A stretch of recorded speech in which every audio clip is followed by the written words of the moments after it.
Welcome to the Refurbishment Mastery podcast with me, Martin Rapley. If you're a property investor who is worried about paying too much for your next property, concerned that you don't know how to manage a refurb, or scared that you will be ripped off by a builder, then this is for you. In this podcast, I share over 30 years of experience of managing refurbishments and conversions to help you make more profit, save your time, and ultimately enjoy the process. On with the podcast.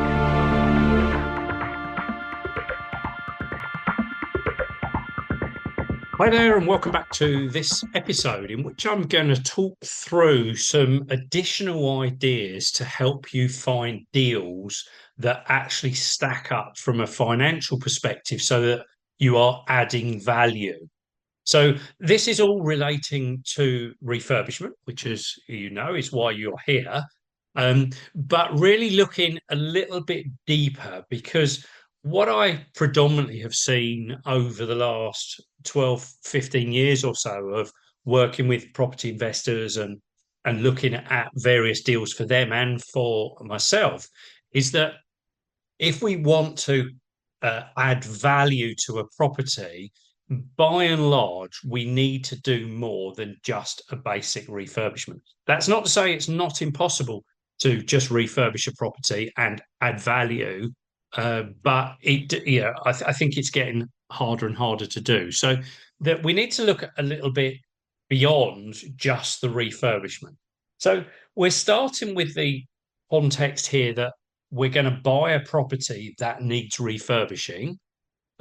So this could be something that's a probate property. So it's run down, perhaps hasn't been touched for a good number of years. Could be very, very old and needs some really significant works carried out to it, or may just be tired and run down, new kitchen, bathroom redecorated, and get rid of the horrible pub style carpet. So it just depends what you find, and of course this could also to some extent relate to some basic, simple. Commercial kind of properties, although that's not really what I'm talking about here. Well, I'm really thinking about residential properties that need refurbishing. But ultimately, how can we take a property that needs refurbishing and turn it into a deal where we are actually adding value?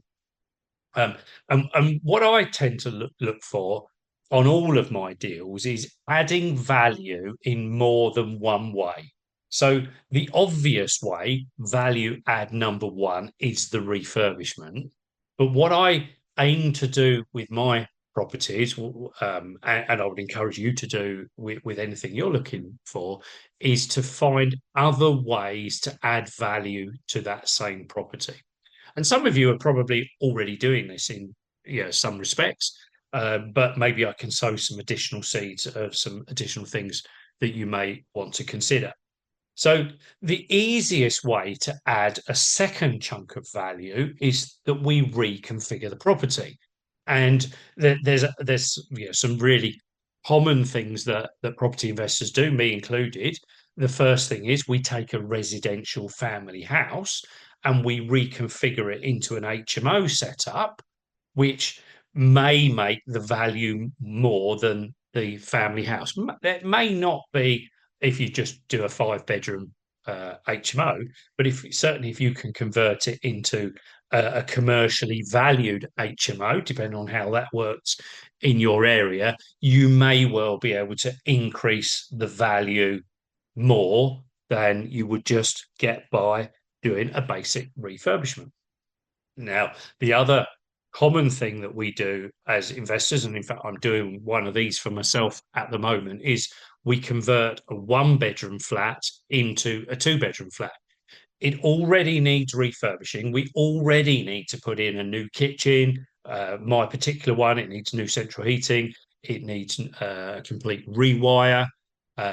So the additional cost of relocating the kitchen to free up the old kitchen as a bedroom is actually very, very negligible, because in fact, the only real cost is I've got to do some additional plaster repairs, where not all of it was plastered because it was behind kitchen units, and some of the plaster got damaged when we took off some floor covering, sorry, some wall coverings. Um, and but apart from that, there isn't much more work to do. The plumbing is minor because I'm already replumbing the property straight in as part of the refurbishment. So the extra cost is negligible, but the value add, the difference in value between a one-bedroom flat and a two-bedroom flat is a sizable chunk of money.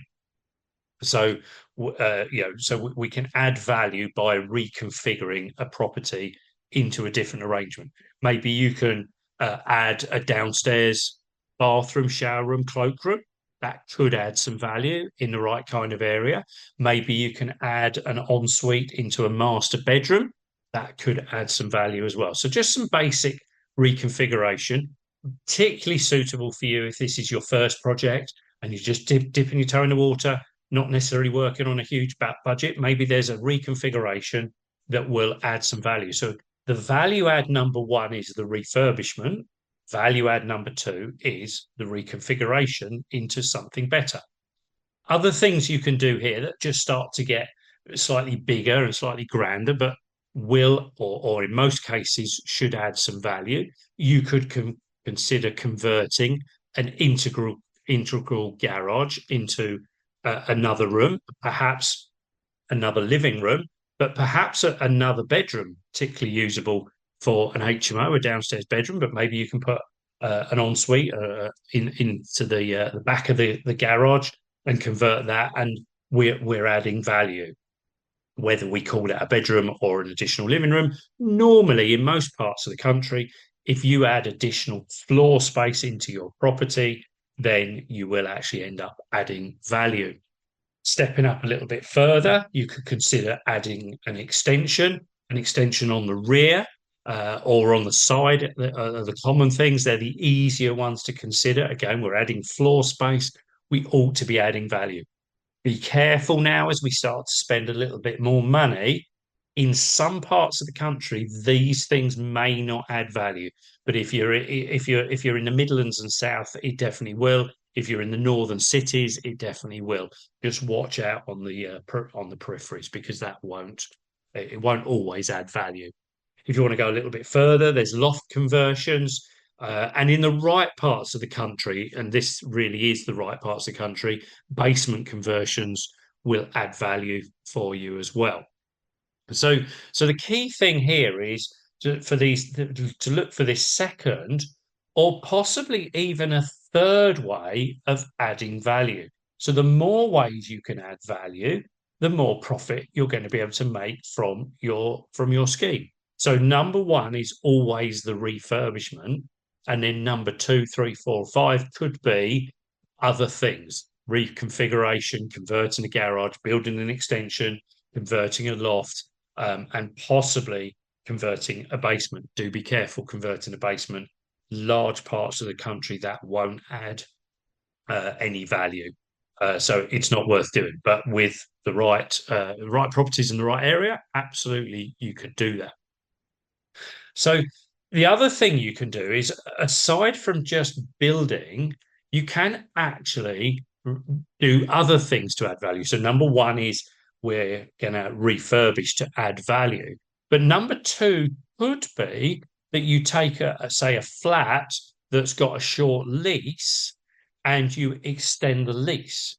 So the second option, or the third option, if you're already going to do a reconfiguration and a refurbishment, could be to extend a lease or maybe sort out some other kind of legal problem. So maybe there's some boundary issues or some uncertainties over something that's happened in the past. Maybe you could solve that as well. So I'm not necessarily suggesting that you actually only have two ways of adding value. I'm suggesting that we look for as many possible ways of adding value as we possibly can. And in fact, the flat that I'm refurbishing and converting from one bedroom to two bedroom at the moment is actually part of a bigger block. One of the other flats in the block that we own was also in need of refurbishment. Now that actually we couldn't reconfigure that one, so we couldn't add a great deal of value there, but we could take it from a very poor quality flat into a much higher quality market. But also associated with these two flats is the freehold that contains two other flats. We don't own those other two flats, but both of those flats are actually on short leases.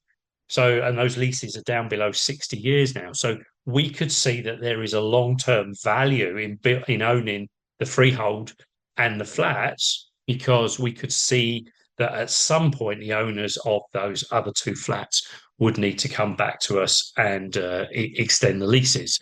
And even if they don't come back to us in the foreseeable future, the value of the freehold is going up as a result of this. Now, I know there's talk of changes of legislation relating to freehold blocks. I don't believe it will fundamentally change the short leases in the short term. That it may well change how they're dealt with next time they come to an end. But at the moment, I don't believe that there's going to be an issue there.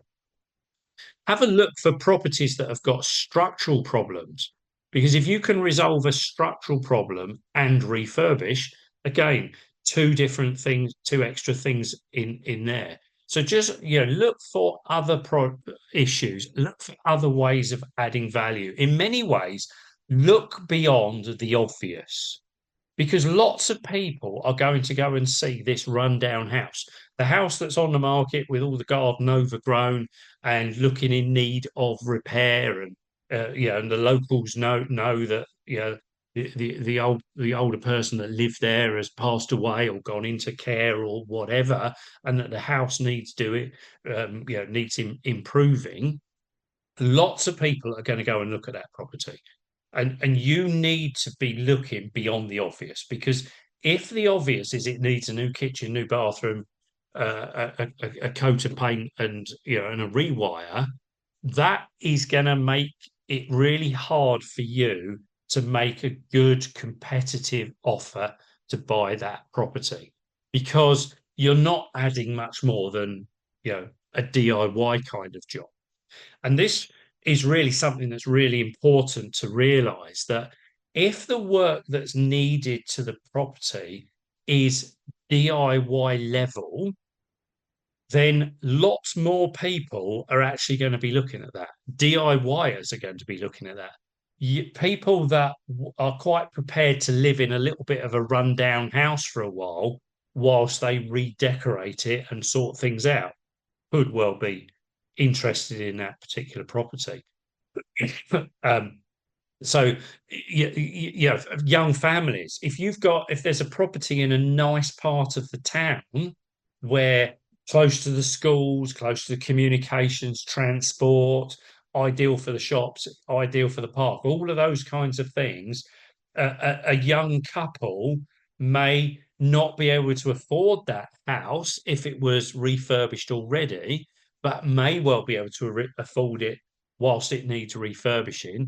They'll call in some favors with friends and family, and painting parties at the weekend type thing, and do the work over a period of time, maybe over a number of months, maybe even a number of years, as they can afford to do it and as they've got the time to do it. And in many ways, those kinds of properties and those kinds of potential buyers are your biggest competition. You're always going to struggle to outbid someone who is buying a property to be their own family house. They're not really buying from a financial perspective. Yes, they've got a budget as to how much they could afford to spend, but in many ways, they're buying it emotionally. They're buying with their heart, because they want to live in this area. It's the area they aspire to live in, and they realize that they can live in this particular area if they buy something that is run down and needs some work doing to it, and they do that work themselves. And as I say, calling in friends and family to help them out, or stretching it over a longer period as they start to get the funds. And so properties like that, and people like that will always outbid you. But where they won't necessarily be able to outbid you, and of course, I know not every single deal is price orientated. Some vendors will go on speed and certainty, in which case that may be what you bring to the table. But so many properties at that end of the market are sold based on price. And so for you to offer a better price than someone who's buying with their heart, you probably need to look wider.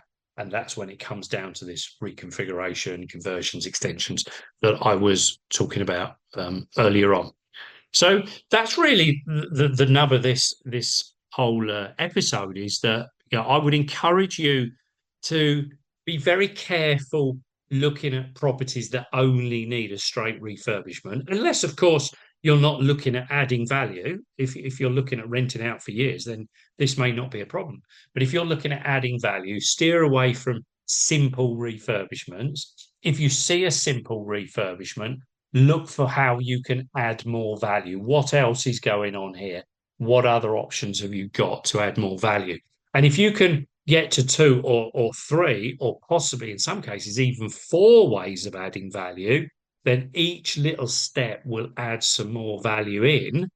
And as a result, you may well be in a position where your best offer is now better than anyone else's offer. You're still making some nice profit from the deal, but because you've looked more with an open mind, you've looked more creatively, you've actually found an opportunity, or found some opportunities that no one else is actually considering. So yeah, do be very careful of simple refurbishments. I think they are difficult to add value. They're not impossible, and you will find some out there, and you'll find ways to get them over the line. Maybe you're a cash buyer, or maybe you can bring something else to the deal. But by and large, as best as you can, look for deals where there is more than one way to add value. Yes, refurbish our properties, but look for other ways to add more value. And that's how you will ensure that you've got, every single time you buy a property, you're adding wealth into your pot, and you hopefully getting to a point where you're not leaving enormous amounts of money in every single deal you do. So hope that has been of use to you, particularly usable to newer property investors, people just getting started. Perhaps that's just opened up some ideas for you, and I hope that you get some benefit and find a cracking deal as a result. Thanks for listening to this podcast. Please do like, share, and leave a comment where you can. If you need any guidance or advice with anything to do with your refurbishments or conversions, then don't hesitate to reach out. You can book a free call with me by clicking on the link at the top of my website, refurbishmentmastery.com. There's other ways you can contact me in the show notes as well. I look forward to speaking to you again soon.